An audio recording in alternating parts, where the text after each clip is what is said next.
So this morning's plenary session is about designer democracy, and we've got a great panel. We've organized this as a perspectives panel, and we're deliberate in finding sort of a range of experiences that we could share this morning. So we've got some fine folks that I'll introduce in a moment, but I wanted to just kind of set a little bit of context. So we've got a range of folks on the panel. They include public officials, they include folks from the civic sector, they include folks from the design profession, and Americans and non-Americans. The first speaker you'll hear from this morning is Mayor William Bell. He's mayor of Birmingham, Alabama. Birmingham is a really interesting city for this convening. We haven't talked a lot about Birmingham this week. We talked a lot about Detroit. Sometimes we like to think of Birmingham being, either ahead or at least parallel to that narrative. The Detroit of the South, if you will, having faced some similar issues with loss of population, loss of industry. It's also, for folks that are visiting from outside of the United States, it's an important city in our civil rights history, and it has a really interesting contemporary narrative to tell there. And the mayor is quite the leader to talk about this subject matter, to talk about local democracy. My experience with the mayor, just to give you a little bit about who he is, we did a project there a couple of years ago after they had a horrific tornado disaster that wiped out one of their historic neighborhoods. And I was blown away on our first visit to town, just to do some reconnaissance to understand what the issues were. The mayor wanted us to organize a full press conference. And at the time we said, well, Mr. Mayor, they're going to have a lot of questions that we don't have answers to at this point. And he said, that doesn't matter to me. I'm fine with the criticism. We just need to be as public about every step of this process as we can. And he was out front on that process. As we talked to city staff through that experience, and saw how much they loved him, the stories began to come out. When this disaster occurred, there was a little bit of warning, but a lot of people, of course, caught off guard. And one of the first responders was Mayor William Bell, who you can imagine the horrific scene. And you've got people that literally were pulled out of their homes and tossed, in miraculous fashion, lived to tell the story. And I heard stories about this gentleman actually, finding someone without shoes walking through, dangerous, just rubble and debris everywhere, and giving that gentleman his shoes, literally right off his feet. So, that just is a little bit, a tidbit of a man who's served that city for literally decades and has been mayor for how many terms now? Three, just reelected with overwhelming support. So we're happy to have his perspective on Birmingham's recent experience.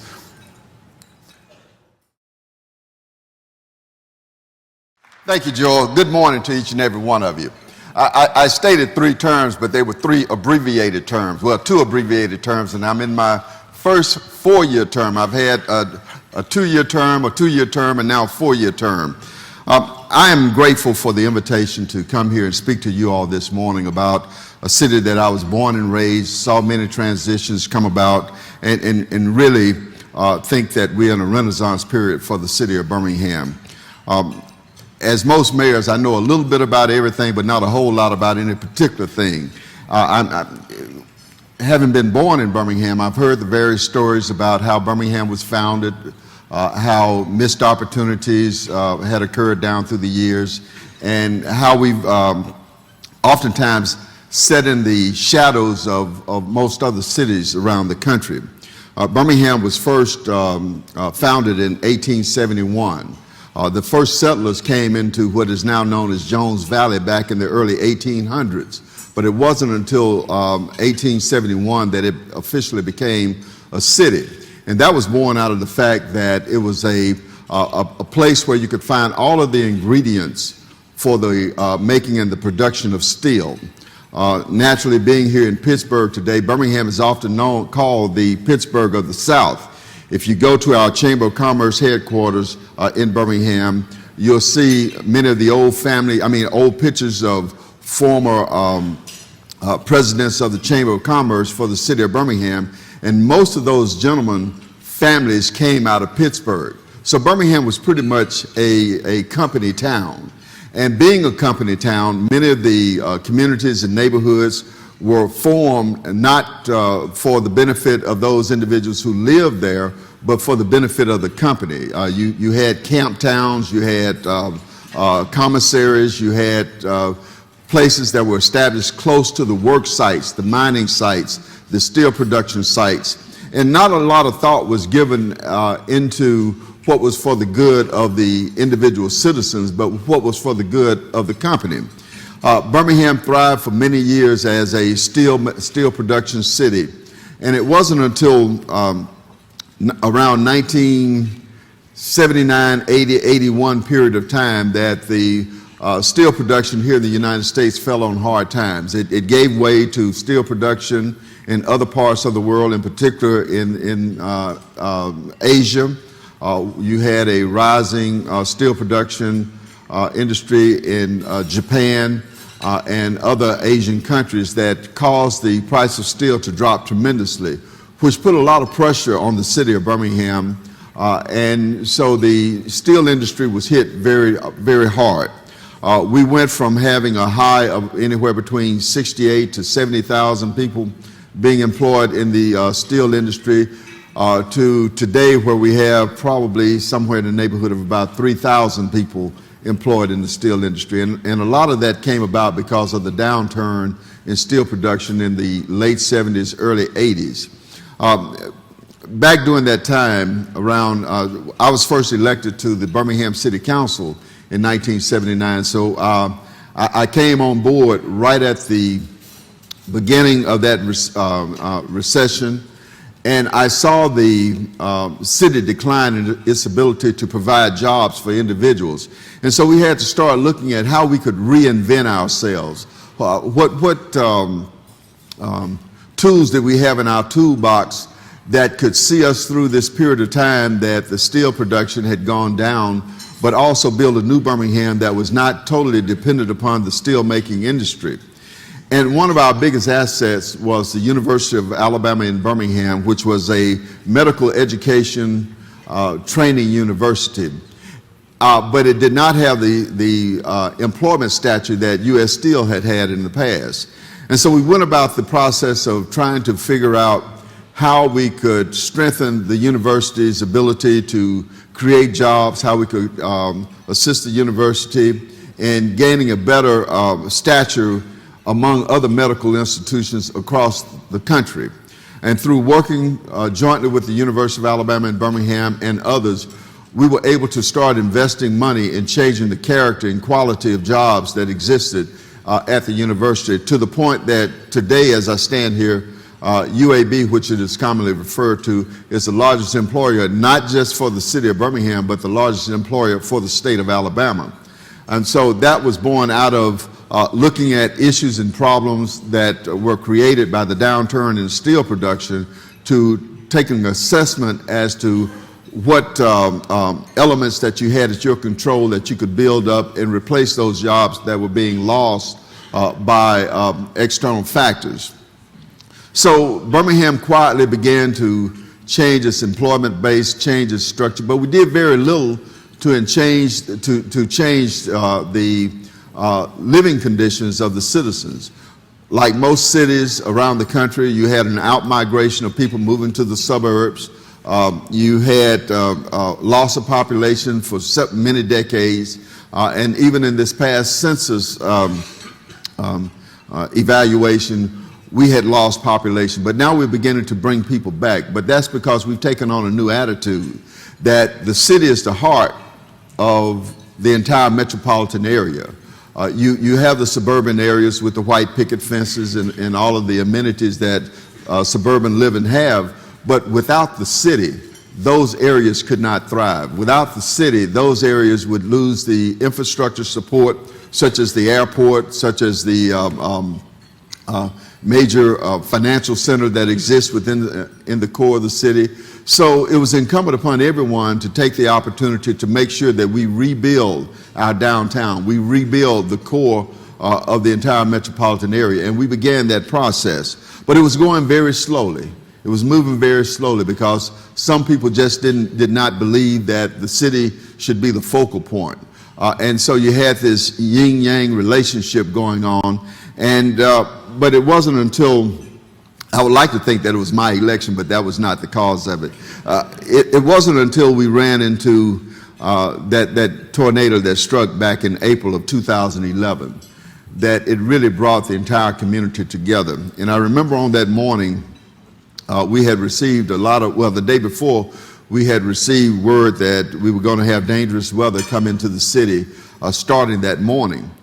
And I woke up to my little emergency radio about 4:30 that morning, in which it was said that a strong line of thunderstorms were coming through, and straight line winds would do a lot of damage. And sure enough, it did do a lot of damage. I had my security team pick me up about 5:30, and as I got out into the community, didn't have to go very far. About 3 blocks from my home, you had destruction of various homes. We had to rescue a young lady out of her home that she had been blocked in by fallen trees that had blocked her rear doorway as well as her front doorway. And then there were power lines that were on her metal door that prevented people from being able to go through the front door, so we had to go through the window in order to rescue her. And there were a number of other situations like that all throughout the central part of the city as well as the eastern part of the city. And after having seen the damage that was done by those morning storms, I thought that it was over. But then we got word that the worst part of the storm was yet to come, that it would not arrive into the Birmingham area until later on that afternoon. And sure enough, about 12 hours later, there was a storm that hit in Tuscaloosa, Alabama, which is about, I say Tuscaloosa is about 50 miles from the city of Birmingham. And they were showing it on TV. They showed where the storm had come down in Tuscaloosa. But the strange part about it, normally tornadoes, they'll come down, stay on the ground for a couple of miles, and then they'll rise back up and disappear. This particular tornado, when it landed in what's called Alberta City, which is one of the neighborhoods in Tuscaloosa, when it came down, it stayed on the ground all the way from Tuscaloosa to Birmingham and exited Jefferson County to the east of Birmingham. That's 50 plus miles that tornado was on the ground, and you could see the devastation all the way from Tuscaloosa to Birmingham. Well, as I was hearing and watching the tracking of that tornado coming towards my city, we got in the car, and initially they said that it would hit the heart of downtown area. But just as it got to the city limits on the western side of town, it veered to the north. And it hit one of the communities known as the Pratt City community. Pratt City is one of those old mining communities that was developed to support the steelmaking industry. And so you didn't have a lot of amenities in that community. And many of the houses were older homes, even though about maybe 30, 40 years ago, there was a number of new homes built into the area.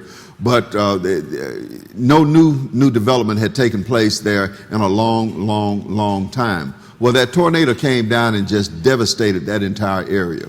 When I came upon that site to see the destruction, only about 5 minutes, the first call that I got was that our fire station had been hit. I didn't realize that the entire area had been hit at that time, and we made our way to the fire station. As I got there, it was like that Michael Jackson movie, Thriller, where you see people coming up out of the rubble, walking, bleeding, injured. And the first emotion that came over me was, oh my God, what are we going to do?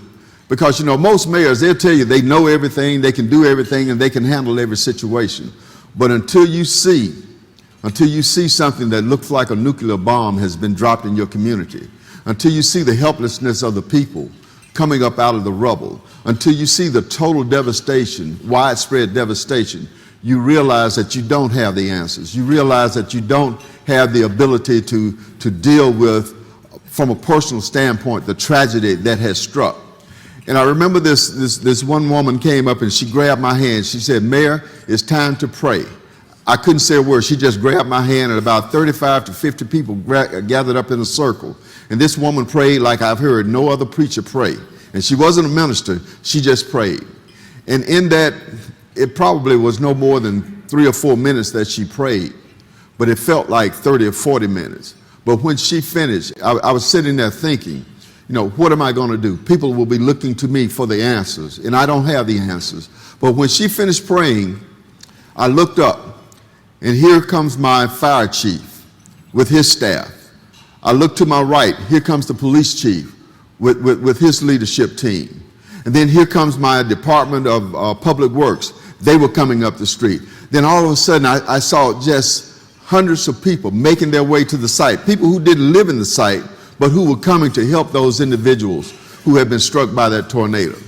And more, as the minutes went on, more and more help came, and the governor called, said, "Mayor, how many state troopers do you need for me to send?" I said, "Any and everything that you got, please send it, Governor." He said, "Well, I can't send everything because we've got other areas." I said, "Well, just send what you can send." And from that point on, everything just kind of worked like clockwork. The training, the expertise that our various departments had down through the years was paying off. The community put aside black, white, racial issues. They put aside income issues, whether or not you lived in a poor little double-tenant shotgun home or whether you lived in one of the larger homes in the community. All of that didn't matter, because when tragedy strike, you put aside those things that on a day-to-day basis tend to divide people. And then out of that tragedy came a relationship that I want to thank you all today with the American Institute of Architects, because there was the head of my planning and engineering department, Andre Bittis, is a member of AIA, and I had friends within the Birmingham structure of AIA, Bruce Harrington and Don Brown and a number of other people, who said, "Mayor, there's a program within AIA called RUDAT that we can bring people from around the country to take a look as to how we can rebuild this community, what we need to do in order to make it better than it was before." And I had never heard of RUDAT and didn't know what the process was. And like most people who are struck by tragedy, people want answers now. There's a certain helplessness when Mother Nature hits, that there's nothing you can do about it.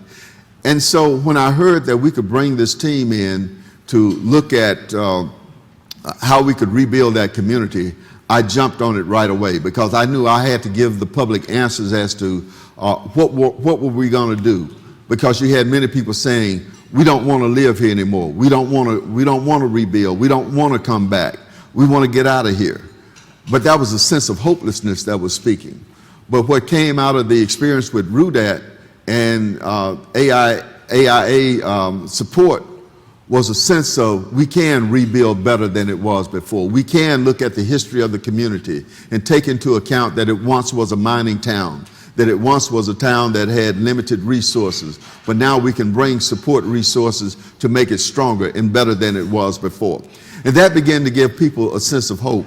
That gave people the opportunity to see that they were not going to be abandoned, that their city was willing to work to piecemeal funding together to implement the programs that had been outlined in the report that we received back from AIA. It gave people a sense of, well, we can do this. We can make things happen. And at the core of it was the city commitment to rebuild that fire station that was destroyed, to rebuild the public library that was destroyed, to rebuild the infrastructure in the community, so that if those residents made the commitment to rebuild their homes, they were not rebuilding their homes back in the same old community, but they were rebuilding their homes in a new community that looked at how we can get people outside on walking trails, how we can get people in a new park that's going to be developed in the area, how we can bring greater transportation to the community for the older senior citizen population who had difficulty in getting to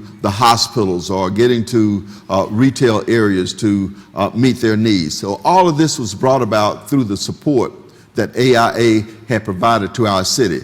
Now, we're still a long way from being where we need to be. Because first of all, there's no golden pot of money that you can just go to and say, oh, I need 20 or 30 million dollars to rebuild this neighborhood. You have to go to the various federal agencies and other agencies to get a little pot of money here, a little pot of money there, in order to build up the resources necessary to implement the plan. And we're getting there. But it also gave us an opportunity to show the rest of the world that Birmingham was a different place, because I remind you that people came from all over the community. They came from the suburban areas. They came from other cities surrounding Birmingham to help that small African-American community. Now, coming from Birmingham, which is known for its civil rights heritage, in which we celebrated 50 years forward just this past August and September, out of the tragedy of 1963 came a new Birmingham. Many people know Birmingham for the bombings, for the racial strife that existed, that was culminated in 1963. But the story was never told as to how both black and white citizens of Birmingham came together and said, we cannot have a community that will allow its churches to be bombed on a Sunday morning. We cannot have a society that will allow 4 innocent young girls to be blown up out of hatred and animosity. So out of that tragic year came about people making a conscientious effort to change Birmingham. But in the national media, Birmingham is always looked at through the lens of what happened in 1963. And we made a commitment that in the 50th year, we were going to take control over the image of Birmingham. We were going to capture the essence of what happened on that afternoon when the tornado struck. And you had black and white, Christians, Jews, Muslims, you had everyone coming together to address the tragedy that occurred. The same thing happened in 1963. Out of that tragedy, you had people coming together. But we wanted to tell our own story about how Birmingham has changed. We wanted to tell our own story so that when the national media looked at Birmingham, they wouldn't just pull out the black and white film of those tragedies that occurred, but they would also see a modern city, a city that has one of the largest open space park area next to Central Park in New York. We have tremendous green space in Birmingham, a city that has changed its culture, a city that has changed its workforce, a city that is doing great things. And that's why we get people talking about Birmingham and the good things that are going on. We're being recognized by people on the East Coast, the West Coast, and other places, even around the world. And I was reminded of what Nelson Mandela said in 1990, I think it was 1992, when I met him in the city of Atlanta. Because I had only thought of Birmingham in terms of the experience that I had as a child growing up there with the racial strife, but then seeing it change for the better that would allow me to be the mayor of Birmingham today. But he said that one of the things that gave him hope and encouragement during his 26 years of incarceration in Robben Island in South Africa was that if change could come to Birmingham and the American South, then change could come to South Africa. That was the power and impact that the city of Birmingham and its experiences had on the world, not just on the city of Birmingham, not just on the United States, but on the world. And so I knew from that experience of listening to Nelson Mandela, and I knew from the experience of people coming to help during the tornado, that Birmingham had a positive story to tell. And we wanted to take the opportunity of 50 years forward to tell the positive story of Birmingham, how we met the challenges that were thrown at us. But that sets the stage for Birmingham to move even further away from that industrial age that we were known for, that caste system of workers and employers that existed prior to that time, to create a new opportunity for the citizens of Birmingham. And the work that you do each and every day help us to have a clearer vision as to what we want our city to look and what we want all of the cities to look like going forward in the future. No, we're not going to have the major employers like General Motors and Ford up in Detroit come back anymore. But you got to look at what are the tools that you have in your box. What are the aspirations that your people have? Allow them to have input. And that's one of the great things about the RUDAT process that I like. Those people who felt helpless on that Wednesday afternoon from the tornado were beginning the process of taking control of how they can reshape their lives, how they can give input to the plan, to redevelop their community. And that's all any citizen want. They want the opportunity to express themselves and be heard, whether it's out of tragedy, whether it's at a town hall meeting or city council meeting. They just want the opportunity to have input. And that's a democracy of building our city that needs to exist at every point of the way when you talk about moving a city forward. So I'm happy to be here. I want to thank you all for inviting me to be a part of this. And Joel, thank you and the American Institute of Architects for all that you've done to help move Birmingham forward. Thank you all.